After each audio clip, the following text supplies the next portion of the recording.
Hey, it's Molly here. Now, before we dive in, I want to give a shout out to our awesome sponsor, InvestorKit. At Ladies Finance Club, we are all about helping women crush financial independence, and property investing is a really smart way to do this. But let's be real, figuring out the right location, avoiding costly mistakes, and dealing with agents, it's a lot. That's where InvestorKit comes in. They've been named Australia's Buyer Agency of the Year in 2023 and 2024, and they're here to look after you, the property investor. They know the markets inside out, back every move with solid data, and take care of the tricky stuff like research, negotiation, and even connecting you with top property managers. Whether it's your first investment property or you're building your portfolio, InvestorKit makes it simple and stress-free. Big thanks to them for supporting this podcast. Visit investorkit.com.au to learn more. I can't get over the cost of cheese at the moment. Like, you need a small mortgage to afford a block of cheese. So if you're feeling the pinch of rising costs, you're definitely not alone. Bills seem to be getting higher, but the good news is there's actual ways that you can really cut back and save money. And today we have gone to the ultimate expert to guide us. We're joined by Joel Gibson, author of best-selling books Kill Bills and one of Australia's leading money-saving gurus. As I say in the podcast, I don't think there's anyone who knows more about this topic than Joel. His mission is to help everyday Aussies save more of their hard-earned cash by slashing their bills. And I am all about that. So he's shared some really great tips with us. So I'm excited for you guys to listen to this. Now, before we dive in, don't forget to hit that subscribe button. It helps us bring in the top-notch guests like Joel and all the best money tips. Plus, it's free and it only takes a second.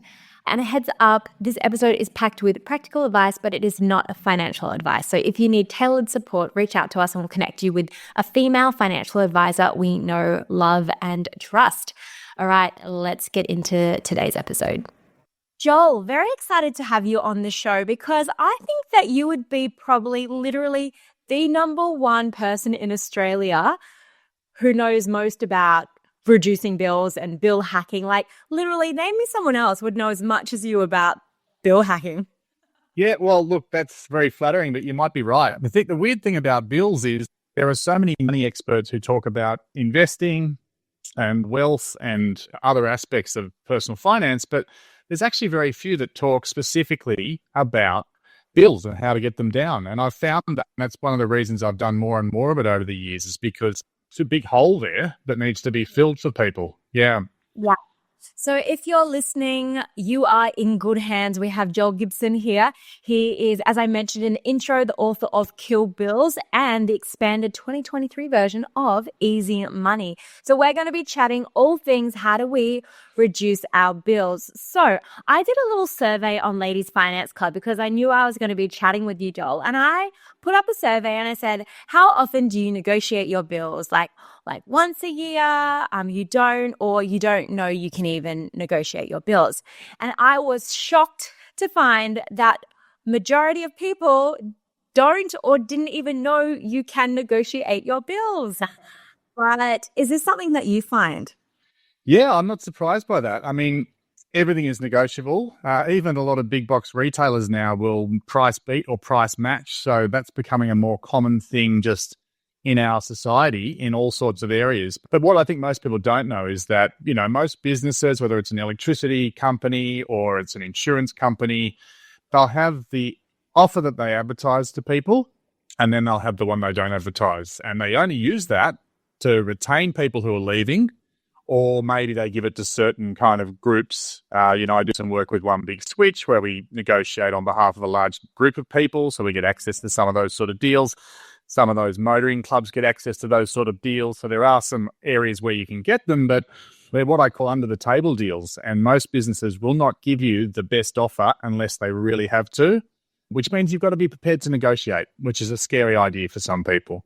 Yeah, well, thanks to a couple of sessions we've done with you at Ladies Finance Club, I personally have gone in and negotiated a lot harder on all my bills. And you know what? I don't think there was one insurance once where they were literally like, look, lady, you're on the best deal we can give you. And I was like, okay. But every other time, I've always managed to negotiate some kind of discount. So, what I thought for today, Joel, what if we kind of go through a couple of different areas from like car, groceries, insurances? Maybe you can give us a couple of quick wins for each. But kicking off, like everyone is aware of the rising cost of living. You know, it's in the media every second day. I literally just speaking on ABC radio about it. But I guess when it comes to the rising cost of living, where can people get some quick savings or some quick wins or maybe a couple of strategies that they should just know in general about? I think I often tell people to start with what they call the utilities, telco bills and electricity bills, for two reasons. One is that they are the easiest to switch. You can switch in minutes once you find a good deal on those bills. There's very little risk. There's no exit fees or anything like that from switching generally. And you can sometimes save hundreds of dollars in a matter of minutes. So I usually say start with the utilities, and there are some fantastic comparison sites where you can see pretty much every single offer ranked in price order in a matter of minutes. So if it's energy, for example, you can go to the government websites, Energy Made Easy, which covers most states, and Victoria. There's one called Victorian Energy Compare, and they will rank for you all the current offers that are publicly available and tell you which ones are the cheapest and how they compare to your plan. So quick and easy. And when it comes to telco, I tend to use Whistle Out. I do some work with them too these days. I think they're the best when it comes to your mobile and your internet kind of comparisons. And again, you can get it in a matter of minutes, and it can sometimes save you hundreds of dollars, especially if you're in a household that has multiple plans. You know, there's now 4 mobile plans in my household and an internet plan. So we think of telco as being a small bill, but it's not when you add it all up. Wow. Yeah, absolutely. So let's maybe start with car. So what are some tips we can do? I always like the website Petrol Spy that kind of searches for the best kind of petrol in your local area. It was started by my mate Andre. But have you got any other kind of tips around our car, whether that be car insurance, which is always a big little chunk every year, or if you're paying that monthly? And is it actually better to do the one-off payment? Yeah, you know what? I'll charge you 15% more for the privilege of paying monthly. So if you can pay annually, you'll save quite a bit of money on your car insurance. Now, don't be surprised if your car insurance has gone up really steeply in the past year, and if it does that again next year, because insurance premiums are going up by an average of around sort of 15% at the moment every year. And it's been at that level for about 18 months. So this is just a really long, in fact, it's the number one driver of the inflation problem we have in Australia at the moment is insurance premium. I don't hear about that as much as you should, I think. But car insurance is really expensive right now. So pay annually if you can is one tip. If you don't drive a lot, make sure you let them know that you're only driving, say, 10,000 kilometres a year, because that will lower your premium sometimes by hundreds of dollars. If you're, limiting the car to drivers over a certain age, that will help to limit the premium too. They don't love 20-something drivers. They do love sort of 40-something drivers. They also don't love 80-something drivers. It's the ones in the middle that they want. So if you're in that middle, one of those middle groups, make sure you limit the car to drivers of that age. And then there's just things like you can play around with the excess. You can increase the excess and that will reduce your premium. If you have to make a claim, of course, you'll have to pay more in excess, but you can make that gamble if it's something that you're prepared to do to try and get that premium down. Yes, I made that gamble this year, and then my car randomly caught on fire. So the good news was, though, they just took it out of the money I got paid out for the car. But I was literally like, fire and theft, who would ever need that? And then boom, me, I needed that. You are the first person I've ever spoken to whose car is caught on fire. So that's pretty unusual. Yes, and no, it wasn't a Tesla for those listening, but so like he was like, caught on fire. Like even the insurance lady was like, I've never heard of that happening before. I was like, I don't know what happened. Like something in the motor did something. It was parked. It was so random. Anyway, okay, cool. Cars, groceries. Now, I think when we spoke last, you mentioned that one of the cheapest supermarkets in Australia is in fact Aldi. Is that still up to date? Yes, it is. It's at least 10% cheaper, as much as 25, even 30% cheaper, depending on which products to the major supermarkets. Because, of course, they haven't all got the same products, so it's not apples for apples. And that's why the major supermarkets always complain when people say Aldi is cheaper. But it is. It is a cheaper place to shop.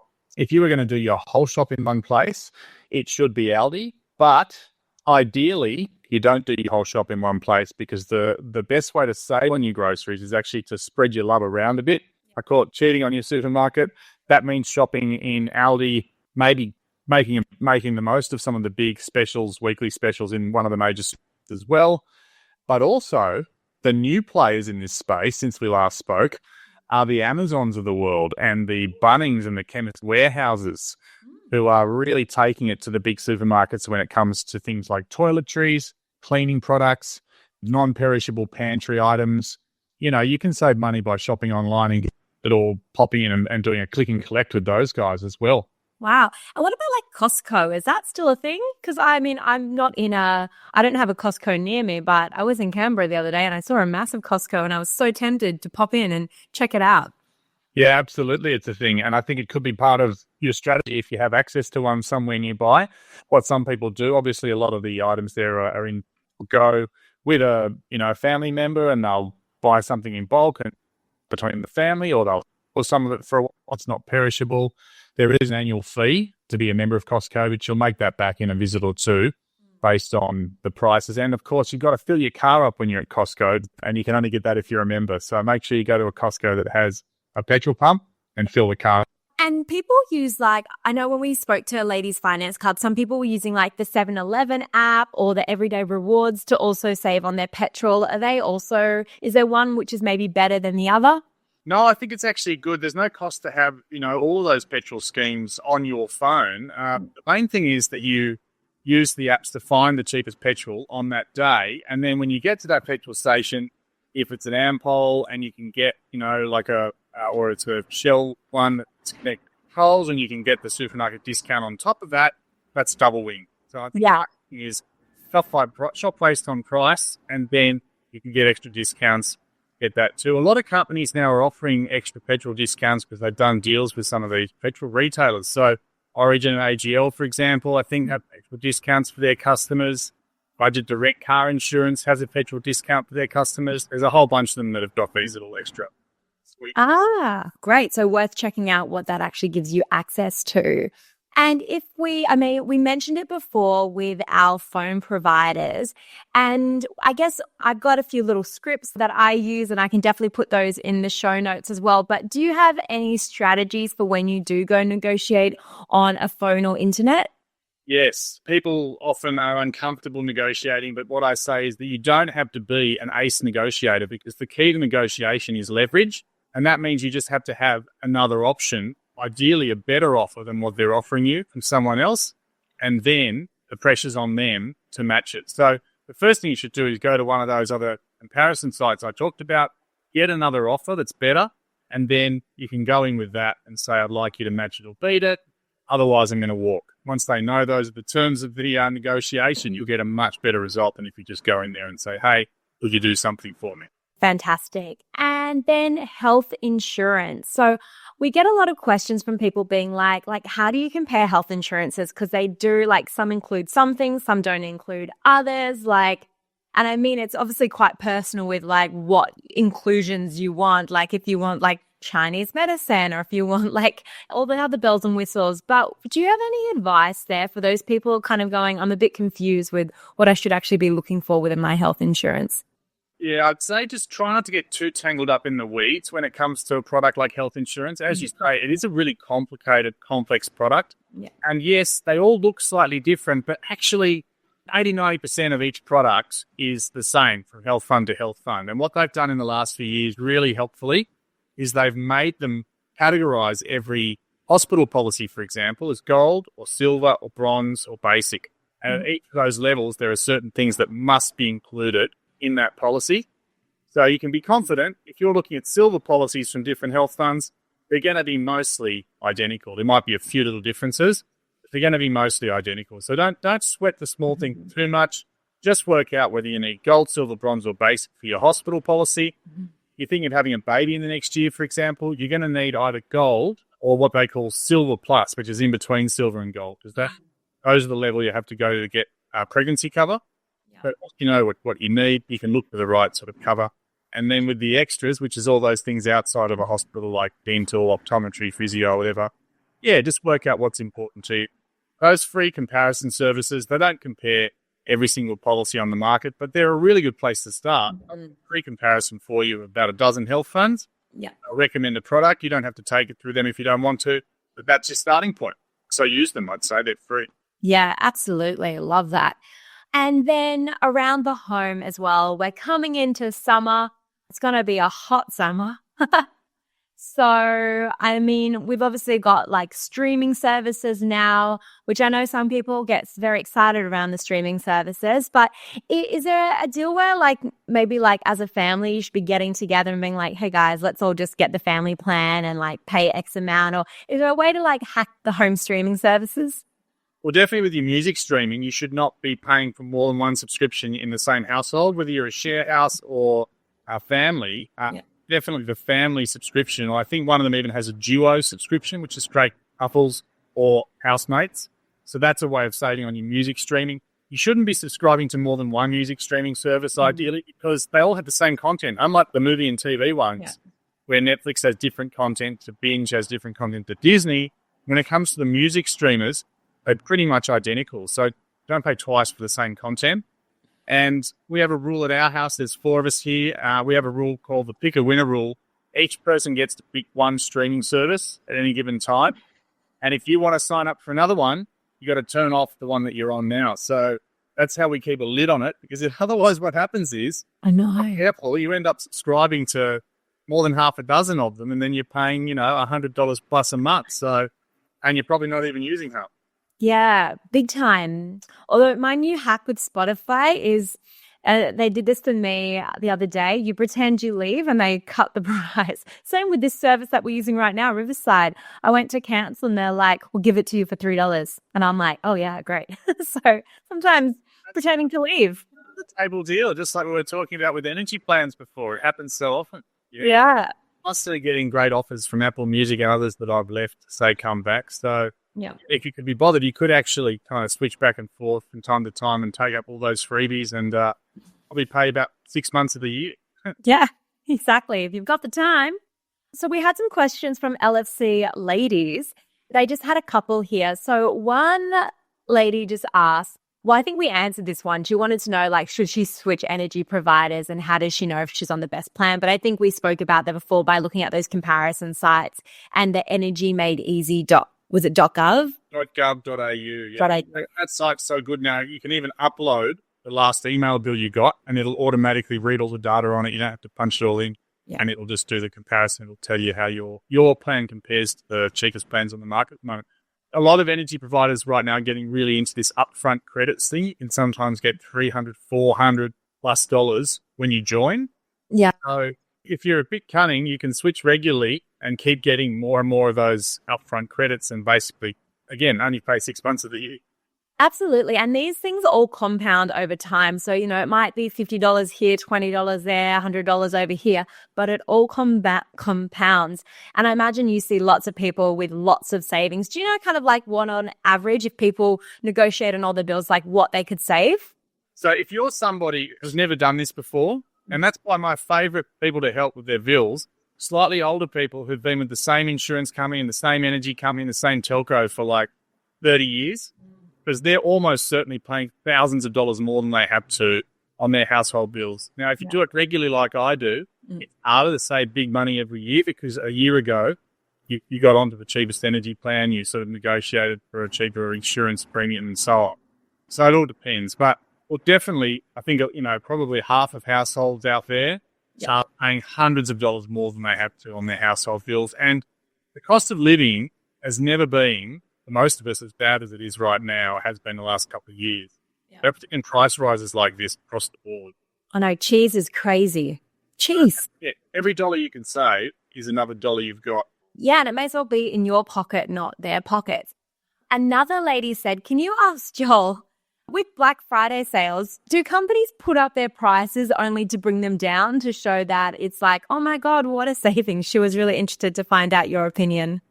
Yeah, I'm sure they do. I reckon they do. The question, it's not illegal to do that. What is illegal is, they say 30% off recommended retail price, for example, on a product. If they've never sold it at the recommended retail price, that's illegal. That's now.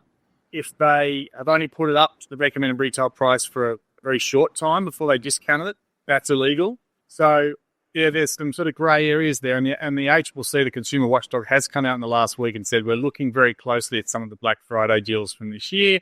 I expect we'll hear more from them about this, and a few companies might get pinned for fake discounts. Yep. But what I also did myself this year, after buying a few things in the Black Friday sales, I went back in the last week and just had a look at those products to see if they were still as they were during the sales. And in most cases, they were slightly more expensive than I bought them. And sometimes it was just a few dollars. Yeah. You can see that they have actually put the prices back up to something a bit more sustainable. So I do think most of the Black Friday deals are real deals. Okay. No question there's dodgy discounts. Excellent. Good to know. I'm actually working with this business as a brand ambassador now because I actually really believe in it. But this year I discovered a new app called Zift, ZYFT, and it's an online price comparison thing. It sits on your browser, and when you're looking, I use this all through the sales for my own shopping and stuff. When you're looking at a product, it scans the internet to see what other retailers are charging. Seconds, it tells you what else is out there. And I bought a mountain bike helmet for my son. I was about to hit buy, and then I used this Zift thing, and it saved me $220. Whoa. Yeah, it's actually really powerful stuff. So get amongst it. Get a hold of that if you can. It's free. It works on the phone as well. Yeah, and I'm amazed actually when I buy things online how often I'll just check for a coupon code, and there'll literally be a coupon code for it, and I'll save like $10, $15, or I'll save on shipping just from doing that quick little online search as well. So it definitely pays to do it. Another question we got from one of our ladies on Instagram, she said, can you ask Joel, do smart meters really help you save money on energy bills? Well, that's a really good question, because smart meters on their own, I think, can be really helpful, because I now have a smart meter, for example, and when I look on the app on my phone, I can see exactly how much energy I'm using on different days at different times of day. That is really helpful if you're trying to use less energy and be way efficient, right? But what's happening with all the rollout of smart meters is they're moving a lot of people onto new tariffs where you don't pay the same rate throughout the day. Wow. They're not necessarily telling them that they're moving on to those new tariffs, and some people are getting bigger bills because they're paying more in peak time, and they might be paying less in the middle of the night, but they're using all their power in peak time. So some people are getting caught out. That's been a real problem in the last year or two. That is really something to watch out for. If they put in a smart meter, just check whether you're being moved onto a different tariff. Yeah. Ask your retailer if you can go back to a single rate tariff. If you don't think that new kind of what they call time of use tariff is going to be a good thing for you. It charges you different rates at different times of day. Okay. And with that, are we better off like using like if we have to put on the washing machine or the dishwasher, are there less peaky hours? Like imagine night when everyone gets home from work, that would be a peak hour. In the morning when everyone's getting ready, that would be a peak hour. So maybe around avoiding those main times? Yeah, most usually and school finishes through to sort of mid-evening. And then if you put your dishwasher on when you go to bed at sort of 9:30, 10 o'clock, and your washing machine on when you go to bed, that's the best time to use your electricity at night. You've got an EV, that's the best time to plug it in. You can get these EV plans now where you plug them in at night, and it's really, really cheap energy because that's when there's so little demand in the system. So definitely worth what they call shifting your usage to those cheaper times of day if you can. Awesome. And final question we got was, are there any government rebates or grants that Australians should know about or that can help me reduce my bills, like that I can apply for? So, yeah, I know of one rebate, but it targets a very niche audience. But, yeah, anything out there we should be aware of? Look, there are a heap of different rebates out there. They're mostly targeted at concession card holders and at seniors and those sorts of groups. There are some that are available if you're getting Family Tax Benefit A or Family Tax Benefit B. Best place for energy rebates to look is a website called energy.gov.au. It's a federal government website, but it pulls together all the different rebates from the different states in there as well. So you can look at state, you can see what's available and just make sure you're not missing out on anything. A lot of these rebates are automatic. Like everybody this year is getting $300 from the federal government on their energy bill. It's coming out in 4 installments of $75. Should have got 2 already. There's 2 more to come. So that one's automatic. But there are some that you actually have to apply for. So if you don't do that, you miss out on it. So that's worth having. Awesome. And my very niche one is if you have gotten your eggs frozen in the last year or 2, you can claim $250 from the government as well. It's just a simple form you need to fill out, but that's for New South Wales women. So again, very niche, but hey, if you fit into that category, go get your $250. You know, they actually do have these websites now called, in the States, they call them Savings Finder website. So Service New South Wales in New South Wales has this thing called Savings Finder. Asks you a bunch of questions about yourself and then suggests these might be the government assistance rebates or whatever that you can get. And so it's worth doing that in your state. And then at the federal level, there's one, Centrelink has one called, I think it's called Centrelink Concessions Finder or something like that. So doing the national one and the state-based one just to make sure you're not missing out on some sort of help like that. Yeah, absolutely. And then the last one I'll just add in there too is lost money. So there's a lot of lost money in Australia. So I popped in all my different families' names into the lost money government website and I found about $400 from that was owed to one of my parents. So I was like, guys, get on that. So definitely maybe check that one out as well. Well, thank you so much, Joel. And Joel, I know you're a spokesperson for the Big Switch. For those who are listening who might not know about it or they want to join, can you just kind of give us the 101 on where people can learn more? Yeah, sure. It's really simple. There's over 1.3 million people who joined up over about 11, 12 years now. And so we use that combined to the buying power to go and negotiate special discounts with energy providers, insurance companies, telcos, any household bill that we can find. And then when you're a member, you get access to those deals and you can take them or leave them. It's up to you. So it's a really clever idea. And I've been working it out for 12 years. I'm a lifer. So yeah, awesome. Well, thank you so much. And we have just scratched the surface in the knowledge of Joel. So definitely go check out his books. I'm going to put the links in the show notes and then you can really become a bill hacker. Thank you so much, Joel, for sharing all the savings. For saving us. Thanks, Molly.